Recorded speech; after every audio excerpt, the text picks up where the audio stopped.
What can you buy with 5.6 million Hong Kong dollars?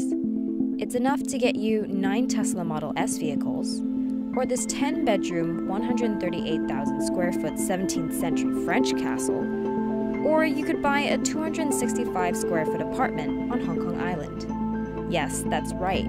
This tiny flat costs the same amount as this giant castle.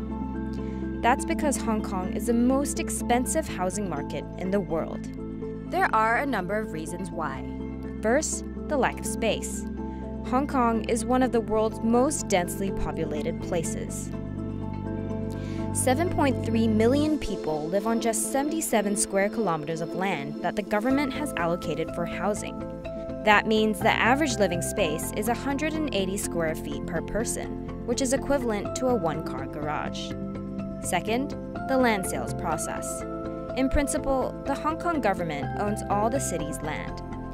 It sells plots of land to developers through a tender process each year and grants them 50-year leases to build private flats, hotels, and offices.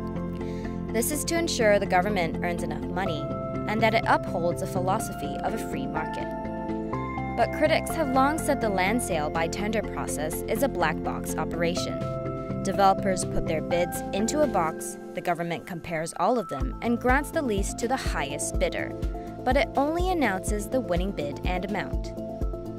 In recent years, rich Chinese developers snatched up much of the land sale tenders with sky-high bids, including a $16 billion bid in 2016 to develop this plot of residential land. Bids for other plots of land since then have been even higher. Critics have been urging the government to scrap the process and replace it with a more transparent public auction, which would also hopefully prevent prices from soaring out of control. But the government has pledged to increase transparency in the land tender process. Starting in the first quarter of 2018, it will reveal all bids by developers without identifying them. Experts say that this will prevent plots from being sold for insane amounts. Other places in the world have taken different approaches to reining in property prices. In Paris and in several Nordic countries, local governments have launched global competitions to look for the most innovative designs to solve their urban challenges.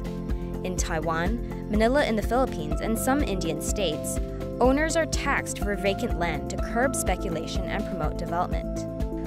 Will the steps Hong Kong is taking be enough to cool down the overheated market?